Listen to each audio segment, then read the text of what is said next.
สบายดีพี่น้องพ่อกับปลดใจคนบ้านนาคือเก่าอีกแล้วมื้อนี้ก็เป็นวันแรกของการลงดำนาของป้าขันเนาะเป็นวันแรกมื้อนี้โอ้คนงานเพิ่นหลายได้มื้อนี้เด้อเบิ่ง1 2 3 4 5 6 7 8 9 10โอ้10ปลายคนพี่น้อง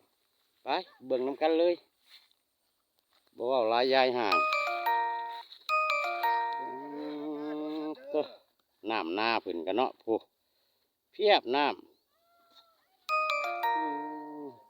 ฝนมาหวังมือวานมือชื้นนี่เนาะพี่น้องแห้งขั้นทั้งเทิงผูกขาดมัดน้ำไหลมาแต่ไหลอ้อยน้ำในผุนเพียบคนงามเพียบกล้าเพียบอ๋อโธ่ตะขักเลยม่วนแหละเนี่ย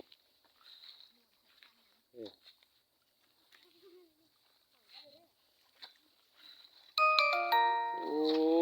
โธ่ดำใส่ละงามแล้วเนาะหน้าเนี่ยคือโลดปลาโธ่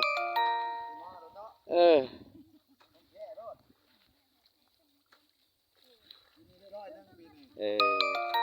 ใส่สัปดาห์ยังไม่ได้ลงมาป่สบายดีเด้อสัปดาห์นี่อันนี้สาวลาแม่เมฆลาเด้อสบายดีไอ้แก้วสบายดีลูกนานสบายดีพี่น้องไอ้พี่โอ้โหว้าไอ้แหล่คนหล่อโหไอ้น้องไอ้อ้าอยู่พุ่นเด้อโหลุงอยู่สุดหมู่โหลุงน่ะอันนี้สาวปัดแต่เด้อว้าเป็นตะม่วนนี่เลยได้น้ำเต็มเทียบเนาะ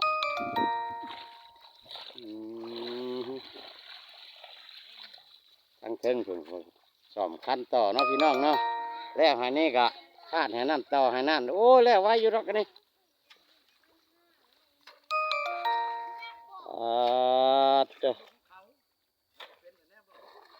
ชีวิตบ้านนาเนาะพี่น้องเนาะความสุขมืดอยู่นี่แหละ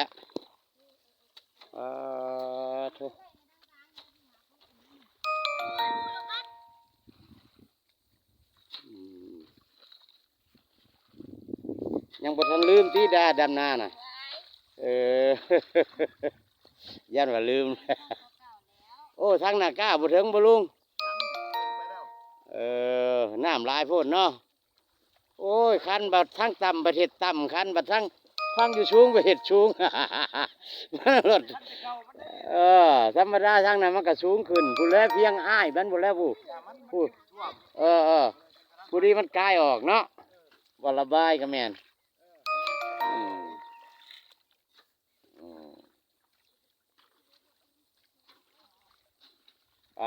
แต่ไอ้แหล่คนหล่อดับไว้เด้อแต่ไอ้เติ้นว่าเดี๋ยวยิ้มในดูคือฟันหลายแต่เจ้าโอ้ย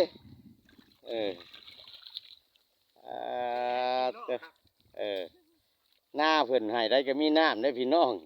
เสียแต่คันทั้งเทิงน่ะไปก่อนเนาะน้ำไหลไฟสว่างเด้อแต่นี่กะโอ้เห็ดแตกเมื่อนี่ก็กุ้มแหละลุงสาเอ้ยเข่าพี่นาบ่ต้องซื้อ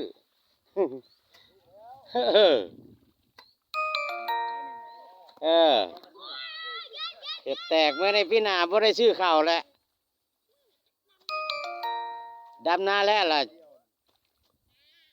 เขาก็ไปเห็ดเวียกเมื่อบุมีผู้กินโอ้ยพ่อเข่านั่นเพื่อห่อนยามหน้ามาอีกจ้ะกุ้ม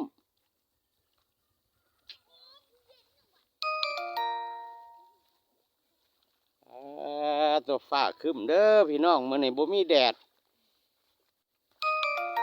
เมฆส่วนพอเตื่อยกับประมาณอยู่วันอาทิตย์คือสิได้ลงเนาะพี่น้องเนาะพูดแหละภาคเบื้องนั่นแหละวันศุกร์วันเสาร์ก็สิพอเตื่อยก็สิได้ลกก้าวันอาทิตย์ก็สิได้ดำคือกันแหละ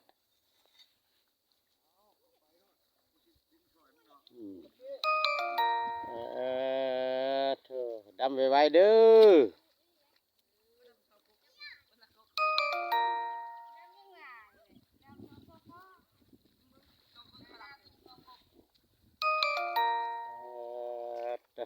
งามเลยต้นไม้ไม้หญ้านี่เขียว